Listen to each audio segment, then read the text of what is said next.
maintenant, on va voir nos invités du soir. Et c'est une enquête incroyable parue dans le magazine Marianne qui lève le voile sur un sujet très tabou, la drogue dans le monde politique.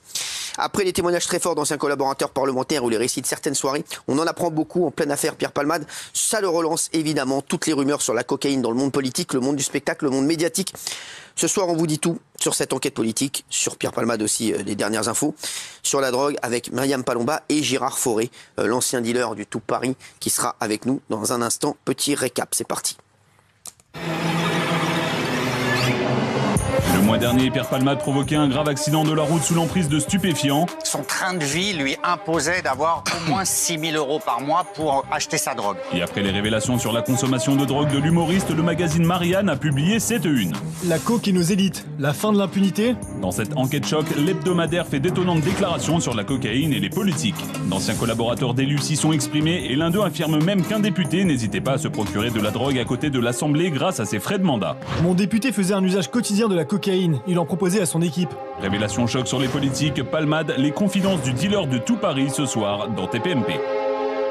Allez, merci à vous d'être avec nous. Merci Gérard Fauré, merci Myriam Palomba, ancien dealer du Tout Paris. Gérard, alors évidemment, je vous dis, tous les propos de Gérard n'engageront que lui dans un instant, parce que Gérard, il peut y aller. Myriam Palomba, merci d'être là aussi. Et on va parler de cette enquête de Marianne. Un ancien collaborateur d'un député En Marche raconte: beaucoup de collaborateurs prennent de la cocaïne, des députés aussi. Mon député lui en faisait un usage quotidien. Il en proposait à son équipe, on pouvait bosser sur un amendement dans le bureau, il sortait un pochon, se faisait un rail et on poursuivait comme si de rien n'était. Et pour se fournir, les choses étaient tout à fait assumées puisque le député demandait à ses équipes. C'était un autre collaborateur, c'est ça Myriam? Oui, c'est ça. C'est un autre collaborateur qui était chargé de commander. Oui, qui était chargé de commander. Puis alors, ce qu'il raconte dans Marianne, c'est ça qui est drôle, c'est qu'on leur fournit des téléphones, comment on dit, privés, où on ne peut pas détecter le numéro. Et du coup, les dealers les rencardent directement sur ces téléphones. Alors, il y a une affaire qui a fait énormément de bruit. C'est le député de la majorité, Emmanuel Pellerin, qui a admis avoir consommé de la drogue et notamment de la cocaïne avant et après son élection. Tout est parti d'une enquête de Mediapart. Mediapart révélait qu'Emmanuel Pellerin avait consommé et détenu des produits stupéfiants avant, puis après son élection à l'Assemblée nationale en juin 2022. Emmanuel Pellerin a d'abord prétendu avoir mis un terme à sa consommation concomitamment à son entrée en politique en 2022.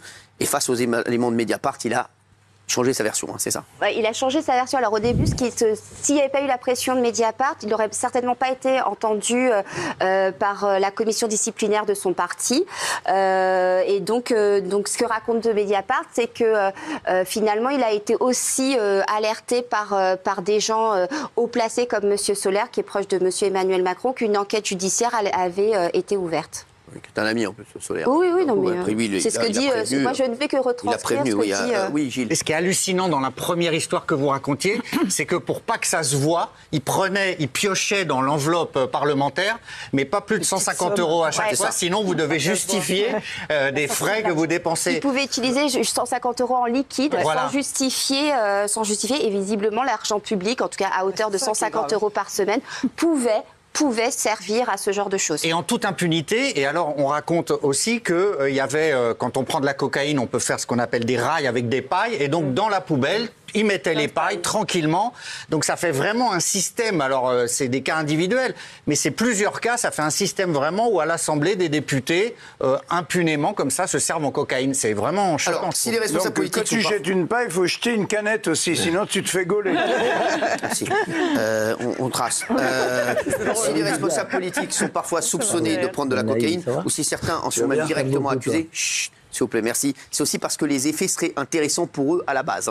Ce qui est avec la cocaïne, en fait, ça vous permet de ne pas dormir beaucoup, ce qui est plutôt un avantage quand on est ministre, puisqu'on est censé travailler énormément. Je dis bien censé. Ça permet aussi d'avoir un sentiment de surpuissance. Ouais. Donc ça, c'est assez galvanisant pour quand on est un homme politique. Et alors, bien sûr, ce qui a remis sur le tapis tout ça, c'est l'affaire Palmade, bien sûr. Quelles sont les dernières informations d'ailleurs dans l'affaire ? Alors, les dernières interventions, donc comme on en a beaucoup parlé, donc il y a 3 enquêtes qui sont actuellement en cours. En ce qui concerne Pierre Palmade, moi de sources sûres, il a subi une intervention chirurgicale mardi au Plessis-Robinson. Il a été transféré mercredi au Kremlin-Bicêtre de nouveau, où il est sous contrôle judiciaire. Donc le contrôle judiciaire, ça veut dire interdiction de quitter le territoire français. Et on aura des informations demain, vendredi 9h. Alors demain, demain, c'est la levée de sa détention provisoire. On va savoir si oui ou non sa détention provisoire est levée ou pas. Probablement que oui. En tout cas, son avocate va plaider en faveur de cela et va demander à ce qu'il soit certainement hospitalisé pendant un certain nombre de temps à l'hôpital Villejuif, où il y a un service d'addictologie. Il faut savoir que la Cour d'appel a jusqu'au 16 mars pour se prononcer. Il se peut qu'il joue un peu la montre, qu'il joue un peu la montre pour pas donner de décision tout de suite demain. C'est sur le fond demain, vraiment. Voilà, on sera sur le fond. Sur le fond de son état de santé. Merci. Alors, cette affaire, c'est vrai qu'elle a relancé beaucoup de choses et je pense que c'est pour ça aussi que Marianne a fait cette enquête sur les politiques. Gérard Fauré, vous avez écrit un livre d'ailleurs. Et c'est vrai qu'on en parlait il y a un instant. Vous êtes l'ancien dealer du Tout Paris. C'est comme ça qu'on vous présente. Pierre Palmade, est-ce que vous saviez à un moment que ça allait... quoi ? Bien sûr que je le savais. Ça fait 1 an et demi que je le sais. Vous disiez quoi ? Il y a 1 an et demi, c'est à peu près, un flic m'a appelé, DGSI ou je sais plus quoi. Il m'a dit, ouais, on sait que bientôt tu vas t'en prendre à Palmade. Laisse tomber. On est sur lui. Ah ouais ? Ouais, parole d'homme. Ah ouais. On est sur lui. D'ailleurs, si un jour tu veux, je te présente Après, il est venu voir le flic, là. Ouais. DGSI, hein. D'accord. Il t'a dit, on est sur lui. Alors, on est sur lui, ça veut tout dire. Ouais. Ça veut dire qu'il y avait une grosse affaire derrière, c'était pas la coque qui s'en fout. Mais toi, Gérard, est-ce que tu savais ces soirées-là ? Est-ce que tu t'avais entendu parler de ces soirées comme il y en a eu avant ? Mais bien sûr, mais j'ai participé à ces soirées avec... Alors, c'est quoi ces soirées ? Avec Carita, le coiffeur Carita et Alexandre sur des péniches en 92. Alors, bien sûr, ces propos ne n'engagent que lui. Oui. Je t'en supplie. Ils sont morts, de toute façon.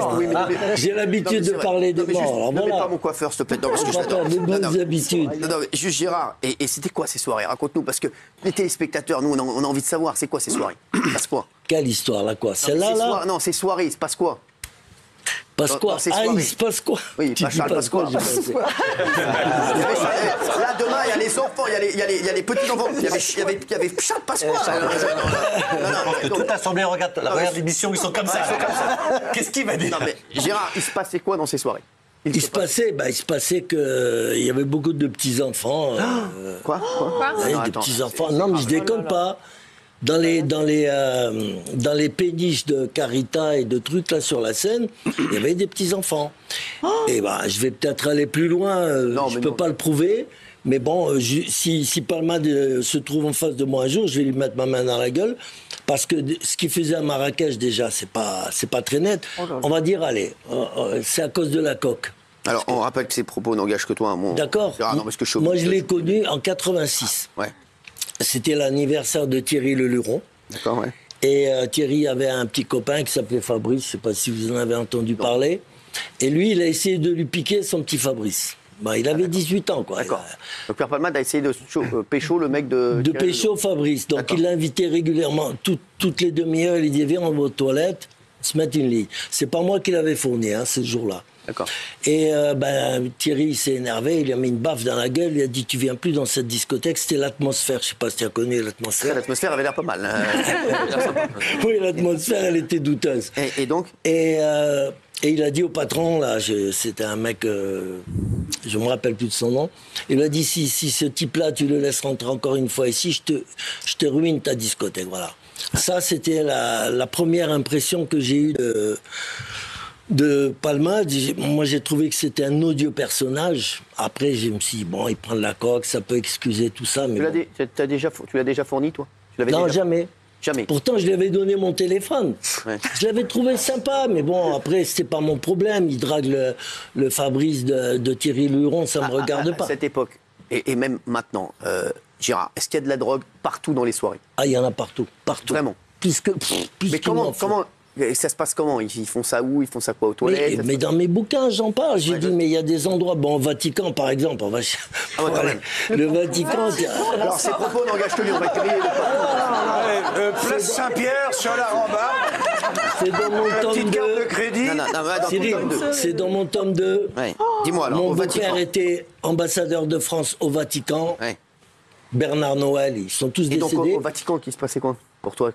Mais t'as qu'à lire mon tome 2, tu vas flipper. Non, mais Il se passe. Il y raconte-moi a un peu. les petits, comment on appelle ça déjà, les petits séminaristes là. Non. Ah oui, bah alors, je lis mon bouquin et j'ai pas eu de plainte. J'ai accusé le pape Parce que d'être le y a des plus gens qui grand disent- importateur de cocaïne d'Europe. Oui, le pape. Le pape, Oui, le pape est le plus grand pour la importateur de mafia, cocaïne. je l'ai Mais dit, non. pour la mafia italienne. Quel pape? Mais quel Quel pape, pape? parce que- Quel bidou? Ben, celui-là aussi, il continue. Il y a, ça fait. Ah oui. Elle est trop belle l'affaire. Oh, ils ont chopé combien? Mais ils ont chopé combien de bagnoles du Vatican avec 50 kilos, 5 kilos, 10 kilos depuis que j'ai parlé. Voilà, ça a commencé. Les fouilles, ils étaient obligés. Et dans chaque bagnole du Vatican, tu trouves au moins 1 kilo, 500 grammes. Il y en a une, on a trouvé 50 kilos. C'est il y a un an et demi de ça. C'est pas des conneries. Moi, j'ai accusé le pape d'être le diable sur la terre et Alors, de ça prendre Ça n'engage que toi. et de prendre de la coque à la louche. On va dire que le pape est un Bien dealer, sûr. enfin. Non, c'est- mais vous dites le pape est J'ai le pas plus dit grand. dealer, Ben Ali. Vous C'est ce avez que dit vous le avez plus dit. grand importateur de cocaïne. Oui, et le qui est- Vatican. Et qui est Le encore vivant. Vatican. Il y a plein de D'accord. catholiques qui J'ai le mal regardent. parlé, je me suis trompé. Ah ouais. Le Vatican. Voilà. Mais Ouais, le c'est pas pape, mieux. c'est le patron du Vatican, Non, c'est mais pas oui, mais mieux. bon, oui, Voilà. non, mais c'est vrai C'est que un moi. État. Eh, mais je l'ai dit, je l'ai écrit, alors j'ai pas de c'est le plainte. Vatican, Italie, voilà, c'est ça qui Dans l'entourage du pape. Voilà. Dans l'entourage du pape. Mais pas le pape directement, Non, Gérard. pas le pape. Écoute, d'après J'adore le pape, moi. ce que j'ai su dans le passé, puisque mon beau-père, il était quand même ambassadeur et en même temps journaliste, Ah ouais. d'accord, affilié au Vatican. Et d'après ce qu'il disait, il y avait le pape, il y avait le chef de la mafia italienne et le chef de la police romaine. Ça oui. Non, mais c'est. Ouais, mais non. Dans les soirées, dans des salles très spéciales, Ah bah, où il y oui. avait des coupes Non, mais en le pape, il faisait pas des normal. faux pas, il disait pas des faux pas avec des F3. Géraldine, je voulais lui Tu dire. parles de Quand on voit Attends, des- attends, arrête. Quand on voit des peut pas films laisser sur, dire ça aussi. non mais quand on voit des films sur la mafia et tout ça, oui effectivement il y avait des liens très forts entre Oui, le oui, bien Vatican sûr. et la mafia. bien Exactement. sûr. Non, Vous voyez dans toutes Mais dans Gérard, tous les c'est films italiens. on t'a dit que c'est des. Non, des- ouais. non, mais précise que c'est des on dit Bah, bien que sûr. vous n'avez pas de Alors, je vais te documents, dire- qu'il n'y a je vais pas te- de preuves. alors, Là, pour- on est en train de. C'est une Écoute, bombe, là. non. Bah oui. Pour l'anecdote. Non, mais il l'a mis dans son livre. Hein. Après, Attends, ça je l'ai n'engage mis que dans lui. Il mon l'a mis dans livre. son Oui, livre. oui, oui. Pour l'anecdote, L'éditeur a lu, écoute-moi. hein, pas nous. Voilà. Il l'a mis dans son livre, mais ça L'anecdote. n'engage que lui. Moi Bien aussi, sûr. moi, je Mon vais beau-père- écrire. Oui mais Je les vais dire services que- juridiques lisent. Hein. Bien sûr. Ils ont peur des Mon procès. beau- hein. quand même. Écoute, mon beau-père est venu me rendre visite à Amsterdam dans la prison avec ma mère. Il était marié avec ma mère. Et ma mère, elle m'a dit, écoute, lui dis pas que tu es là pour la coque et tout, il aime pas ça. Bon, ben, j'ai dit, On peut le comprendre. j'ai dit, je suis là pour des voitures volées. Ok. Ça passe. Quand je sors depuis ça passe. Elle est lunaire cette émission. Depuis tout à l'heure. Voiture volée, ça Et va, alors ça va, ça va. Donc, il retourne à Versailles, il me dit, quand tu sors de prison, viens me voir. D'accord, je sors de prison, je vais le voir. Si je me gratte le nez, c'est pas parce que je prends de la coque. Attends, Ah, je justement, je me préviens demandais. tout le monde. Là. Parce que ça, ouais. Et moi, parce que c'est pas parce que je me gratte le cul que je prends de la coque aussi. Ah, bah, je vous le dis, voilà. Que je suis Moi, c'est gay, clair. ça n'a rien à Merci, voir. oui. Oui. Alors, et je viens le voir à Versailles. C'est d'ailleurs là où j'ai monté mon after avec Johnny et compagnie. C'était sa maison avant. Je viens le voir et tout ça, il m'a dit, alors comme ça, tu m'as pris pour un con. Je dis, mais pourquoi tu dis ça? Oui, à Amsterdam, tu m'as dit les voitures et tout. Il me dit, tu crois que je sais pas ce que tu as fait? J'ai dit, j'ai fait quoi? Il me dit, bah, trafic de cocaïne et tout. Ouais, j'ai dit, alors? Il me fait, bah, j'ai dit, tu veux que je m'en aille? Je prends ma valise, je me casse, si ça te dérange. Non, non, non, reste là. Tu peux m'en trouver? Voilà. Lui. J'ai dit, mais à toi, tu m'avais l'air d'une grenouille de bénitier, là. Sa femme, elle était, je sais plus quoi, son ex-femme, elle était religieuse et tout. Je pensais que lui aussi. Il me dit, j'adore ça. Putain, j'ai dit, t'es à l'article de la mort et tout, tu veux prendre la coque encore? Il me dit, vas-y, trouve-moi. Ben, je l'ai trouvé.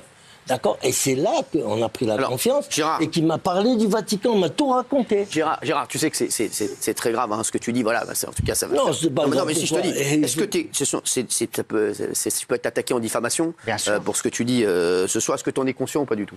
Mais on m'a pas fait de procès. Parce que tu as tout mis dans ton livre. Mais pas seulement dans mon livre, dans des émissions, j'ai parlé du pape. Je lui ai dit qu'il était le diable sur la terre et que c'était un gros consommateur. Mais il est allé en Bolivie. J'adore le pape. Moi, tu veux t'entraîner de foutre ma vie en l'air. Mais Cyril, tu devrais le savoir, il est allé en Bolivie. Pas le pape. Il a demandé au président. Comment il s'appelait Morales.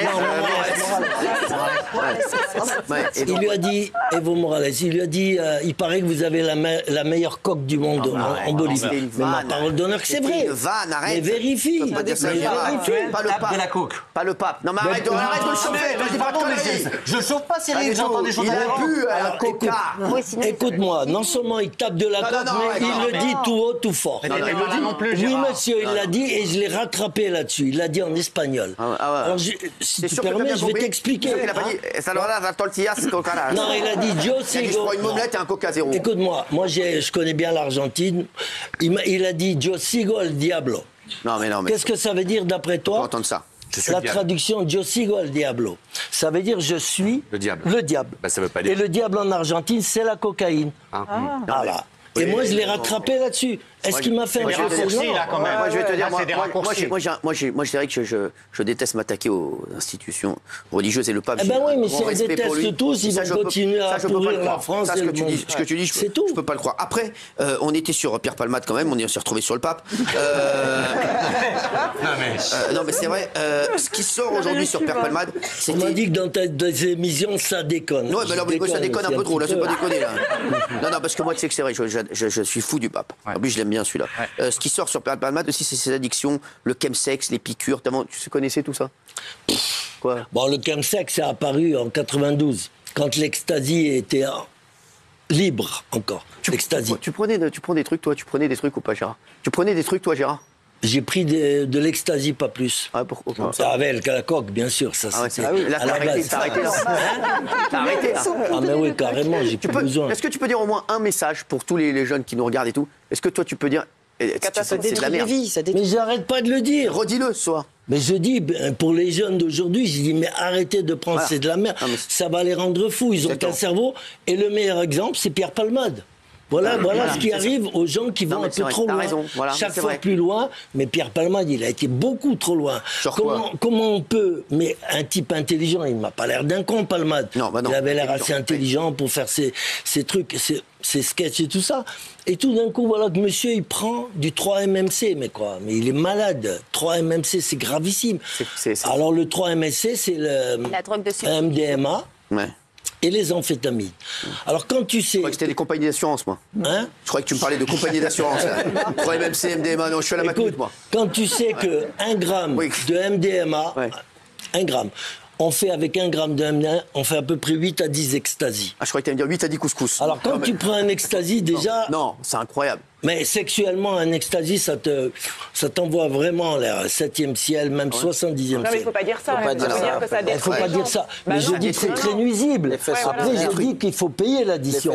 Et je déconseille à tout le monde de prendre de l'ecstasy, du MDMA, c'est gravissime. Très bien. Et des amphétamines, MMC. Alors, amphétamine, MDMA et cocaïne. Mais le mec, il est taré, quoi. C'est pas possible. Quand tu peux pas, Après, il sort en bagnole avec ça, mais c'est de la folie.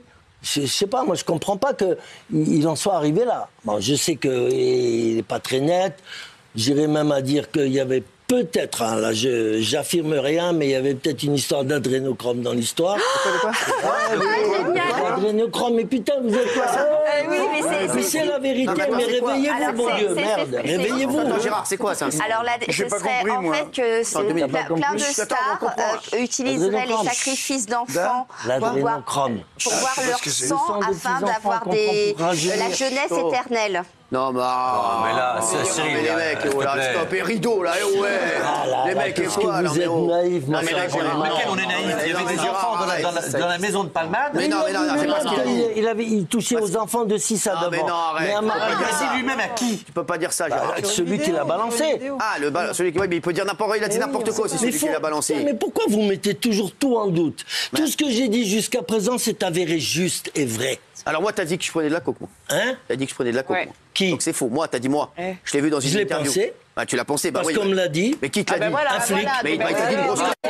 T'as dit une grosse connerie. Le patron de la paix. Je te donne ma parole d'honneur. Donne-moi son nom. Mais je te l'ai dit l'autre jour. Non, mais qui vient d'ici Je te l'ai dit ou pas? Il est toujours en poste? Non, il est mort. Ah bah,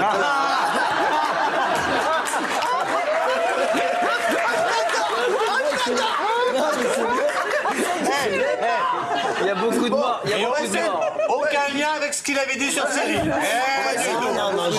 on va essayer de l'appeler. Je te l'ai dit Non, mais l'autre jour. Gérard, rappelle-toi, je t'ai dit, non, mais Gérard, tu touches pas à la Gérard, tu me corde. connais. Gérard, tu me connais, arrête. Tu me connais, tu m'aurais vu dans les soirées, tu m'aurais vu. T'as déjà entendu un truc sur moi dans Moi, une je soirée, un doute. truc. Oui, mais vous répétez quelque chose oui. que Ah oui. quelqu'un vous a dit. Ah ouais, mais c'était pas n'importe qui, madame. Ah ouais, mais il est. Pourquoi ça décrédibilise? Si on relaye une rumeur qu'on ne connaît pas, pour après en donner d'autres qui peut-être sont fondées, après tout ça est comme un rase, mais on ne sait plus ce qui est vrai. Moi, je dis franchement que je l'ai cru.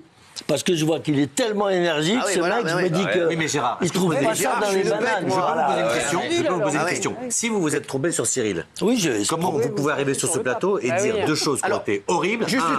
Attends, juste te dis. C'est véridique, je l'ai dit, je l'ai écrit. Non, mais il a écrit ça. Non, mais et sur les enfants. Non, sur les enfants, je dis, il y a énormément de gens. Un jour, sur les réseaux enfants qui disent que c'est. Alors, je vous dis, c'est très grave. Hein. Et Gérard, ce qu'il nous dit, il y a énormément de gens sur les réseaux qui disent que Gérard soulève un truc qui est réel là-dessus. Alors, on ne sait pas. On ne dit pas que Pierre Palmade l'a fait, tout ça et tout ça. Non, mais moi, je l'adrénochrome, c'est du sang d'enfant qu'on prend sur des enfants de 3 ans pour commencer.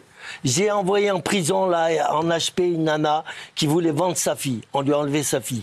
Elle voulait la vendre, elle voulait l'installer dans un laboratoire d'adrénochrome que j'ai dénoncé, j'ai donné l'adresse du laboratoire et tout. Je suis en instruction à Dijon avec une juge qui m'a l'air un peu... Mais ça, Gérard, de ne pas vouloir aller trop loin. Il y a des gens qui disent que ça existe, ils disent qu'il a raison là-dessus, que ça existe.